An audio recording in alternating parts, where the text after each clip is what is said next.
So look, if you're like me, then you're ready to move your business forward like right now.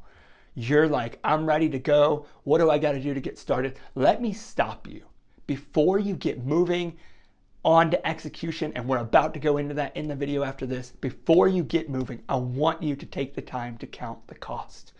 If you've watched any of the videos in this series so far, we've gone over success, we've gone over your why, we've gone over what it looks like to get clear on your main goals over the next 24 months. But before you move into execution, before you start ramping up production, it's really important to think of how to count the cost in 3 areas. So if you've been following along in this video series, again, like, subscribe, get out your piece of paper and answer this question. What time, people, and financial resources will it take to reach my 24-month end goal? Again, what time, people, and financial resources will it take me to reach my 24-month end goal? Hey guys, Derek here from the Clearsound team, and I'm excited to jump in to what it looks like for your business to count the cost.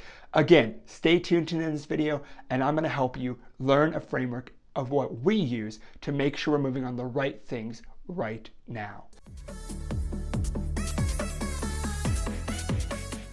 Okay, so what are some different ways to count the cost in your business? Well, obviously, no matter what you're doing over this next 24 months, in the last video, I told you to make sure that your goals are ambitious. And so if you have an ambitious goal over the next 24 months, it's gonna take your time, it's gonna take your team's time, and it's gonna cost something. Let me tell you a story of my business partner, Brad, who took that trip, like I said in the last video, from California to Pennsylvania. When he took that trip, he plotted out, just like we did in the last video, he plotted out how long it's going to take me, where do we need to stop, what hotels do we need to buy. He took the time to plot his path, right? He knew his destination, which is the first 3 videos in this series, and then he took the time to plot the path. This is the last part of plotting the path, and then we'll get into move. And so as he was going on his journey, he had to count the cost. They were 3 to 4 minutes from their hotel on a late night. His family was tired. They've been driving for 8-9 hours in the car, and they were exhausted. And they only had 3 minutes left on the interstate, and suddenly there was an accident in front of them. This is pretty common, but it's common in our business too. We spend so much time counting the cost, and something comes out of left field and hits us, and we're like, man, I was not ready for that. But you know what? Because they knew their destination, because they knew where they were heading, they added that 20-30 minutes to their trip and got to the hotel. Why? Because they paid for that hotel. They paid that cost to stay true to their destination. So if you're going to pay your team, if you're going to pay yourself, if you're going to take the time and the energy and the finances and the resources to invest in these main goals, you need to know what they cost. And I believe that if you take the time to answer these questions, you'll actually want to move towards your aspirational goals more because you've done the steps like we've said before. You've written down your main goals. You've written down those objectives. You're clear on what the next steps can look like because you've taken the time to plot your path. It's not just a hypothetical goal that you'd like to move towards. You've actually taken the time to clarify it. And we found that when business owners do this, it's really crystal clear to them on the goals that are important. So how do we implement this practically? One of the best ways that John on our team says to implement this business planning, this marketing planning practically is to make sure you do a cost-benefit analysis. I'm not going to go through this all in this video, but go ahead and Google that and make sure that the cost is worth the output of what you're trying to achieve over the next 24 months. If you've done that, it's also really important that you figure out processes to achieve your end goal over the next 24 months. So what do I mean by that? If your goal is ambitious, then it's going to take change in your team. People are going to have to change their processes, their thought processes, and their action that they're taking day in and day out to reach the goals. Often, teams are so focused on what's the next task to get done.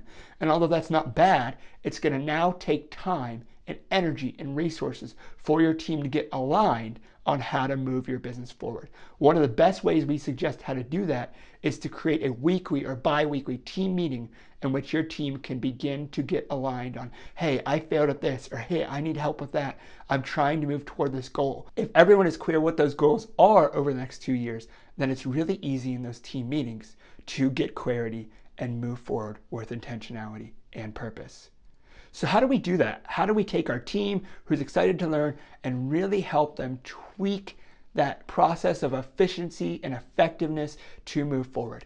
And one of the best ways is figuring out who has the strengths on the team to tackle certain parts of our key results. In the last video, we talked about the importance of key results, and it's really clear to me that if you can figure out, okay, who can own this key result well and go after it, then they are empowered to move with purpose and clarity. It's also really important practically, on a very practical level, that you make sure that you and the people on your team manage your task well. What do I mean by that? Well, if you stayed to the end of the video, I said I would give you an extra tip, and it's really important that you prioritize the things that are most important first and do those in the right sequential order. I'm not trying to do a nice spin on efficiency versus effectiveness. I'm not trying to do a nice spin on the important, urgent question.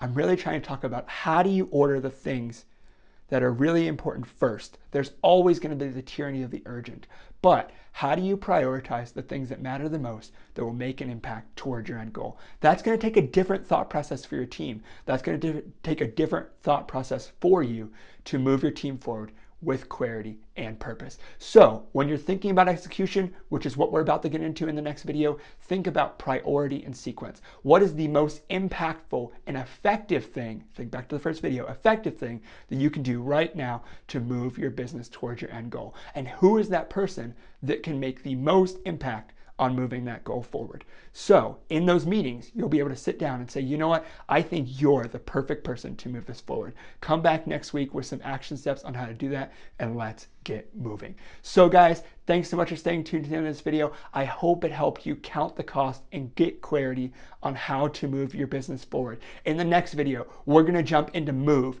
execution that allows you to start taking those objectives, those goals, and those key results and moving them forward today.